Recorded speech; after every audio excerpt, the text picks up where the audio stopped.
Okay, next loop की बात करते हैं। ये हमारा वाइल लूप हो गया। अगला लूप है जी हमारा फॉर लूप। ठीक है। फॉर लूप क्या होता है?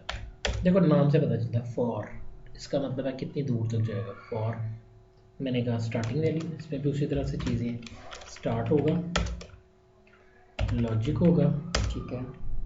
और उसके बाद हमारी प्रिंटिंग होगी, यानी स्टेटमेंट्स आ जाएंगे जिसमें हमने अपनी स्टेप वैल्यू या इंक्रीमेंट या डिक्रीमेंट दिया होगा। ठीक है, इसमें कैसे काम करते हैं? इसमें फ़र्क ये है कि अलग-अलग नहीं लिखा जाता। हम यूज़ करते हैं फॉर ब्रैकेट स्टार्ट, इसके अंदर ही हम अपनी स्टार्टिंग वैल्यू दे देते हैं।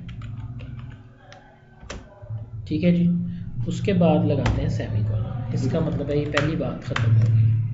ठीक, उसके बाद हम देते हैं लॉजिक, और उसके बाद हम कह देते हैं इसकी स्टेप वैल्यू, यानी इंक्रीमेंट या डिक्रीमेंट। लॉजिक कहाँ से शुरू हुआ, लॉजिक कहाँ तक जाएगा, और ये उसकी बॉडी यानी इसका स्कोप कितना है। यहाँ जो भी हमने स्टेटमेंट्स दी होंगी वो ट्रू होने की सूरत में प्रिंट हो जाएंगे। अब इसमें क्योंकि स्टेप वैल्यू यही है तो इंक्रीमेंट या डिक्रीमेंट यही हो जाना है। ठीक है, सेव करते हैं इसको, प्रोग्राम को चला कर देखते हैं। इसी प्रोग्राम की कॉपी ले लेता हूँ, कंट्रोल वी, सेव कर लेता हूँ इसको फॉर के नाम से। मैंने कहा जी फॉर लूप वर्किंग है, फॉर लूप वर्किंग कह देते हैं इसको, फॉर लूप वर्किंग।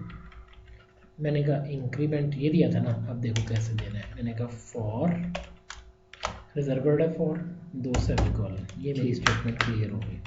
इसके अंदर जाकर पहला मेरा वेरिएबल मैंने इस पूरे के पूरे वेरी पोर्शन को उठाकर यहाँ से यहाँ रख दिया, यानी बेसिकली बात वही है जो हमने पहले की थी। अब मैंने इसको 0 से इनिशियलाइज कर दिया, यानी अब मेरी स्टार्टिंग लाइन भी इसी में आ गई। हम इसको ऐसे लिखते हैं फॉर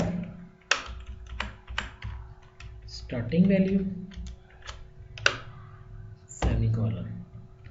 उसके बाद मैं आगे गया, मैंने कहा फॉर के बाद दूसरी चीज़ लॉजिक, जब तक आई छोटा रहता है या बराबर कर लेते हैं, इस दफ़ा छोटा रहता है या बराबर रहता है, तो उसके बाद दूसरा क्या हो गया मेरा लॉजिकल टेस्ट। जो मेरा लॉजिक था वो मैंने यहाँ लिख लिया, और तीसरी है मेरी स्टेप वैल्यू। तो वो जो मेरी प्लस प्लस वाली बात है जिसके लिए मैं यहाँ इनपुट ले रहा हूँ वो मेरी इंक्रीमेंट या डिक्रीमेंट के तौर पर डील हो जाए। मैंने यहाँ जाके कह दिया ब्रैकेट क्लोज। ठीक है जी, अब यहाँ पर इंक्रीमेंट या डिक्रीमेंट कितना करना है मैंने कह दिया i प्लस प्लस। ठीक, उसके बाद इसका स्कोप डिफाइन किया, ये स्कोप डिफाइन हो गया। मैं यहाँ जाकर ये ख़त्म कर देता हूँ। ठीक है जी, मैंने यहाँ पर इसका स्कोप डिफाइन किया। मैं यहाँ पर सी आउट करवाता हूँ, see out the value of i is, मैंने यहाँ जो कह दिया i और लाइन ब्रेक कर दी। ठीक है, ठीक होगा। वैल्यू ऑफ i मैंने यहाँ पे वैल्यू दे दी और उसको ब्रेक कर दिया। अब देखो होगा क्या, पहली दफ़ा लूप में आया i में क्या आया 0। ठीक है, वो डायरेक्ट यहाँ नहीं जाएगा, वो यहाँ आ जाएगा।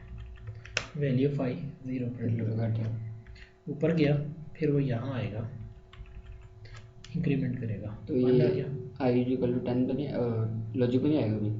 नहीं, लॉजिक पे बाद में आएगा, पहले इंक्रीमेंट करेगा फिर जाकर लॉजिक। तो देखो ना कैसे, पहले इनिशियलाइज हुआ, ठीक है, लॉजिक चेक हुआ, अगर ट्रू है तो यहाँ आ गया। ठीक है, उसके बाद फिर गया पीछे इंक्रीमेंट किया, फिर लॉजिक चेक किया, फिर यहाँ आ गया, फिर ये करता रहेगा जब तक कि उसको मेरी स्टेटमेंट ख़त्म नहीं होती। तो मैंने कह दिया फॉर एंड सही। ठीक है, रन करते हैं 11 0 1 2 3 और आपकी आई की वैल्यू फॉर लूप एंड से।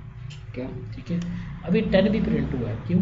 क्योंकि आपने लेस देन और मैंने अब लेस देन के साथ इक्वल भी लगाया है, इस वजह से मेरे पास 10 वाली लाइन जो है वो भी प्रिंट होकर आ गई है। यहाँ तक क्लियर है? याद रखना है फॉर लूप हम उस वक्त यूज़ करते हैं जब हमें पता हो कि हमने किस चीज़ को कितनी दफ़ा चलाना है। ठीक है, ठीक हो गया? यानी मुझे ये भी पता है कहाँ से शुरू करूँगा और कहाँ तक जाना है। अगर ये बातें मुझे पता होंगी तो ऐसा करने के लिए मैं फॉर लूप का जो है वो इस्तेमाल जो है वो करता हूँ। ठीक है, यहाँ तक क्लियर। आप एक से ज़्यादा वेरिएबल्स को भी डील कर सकते हैं, लेकिन अभी फ़िलहाल सादा था इसलिए हमने इसको इस तरह से देख लिया।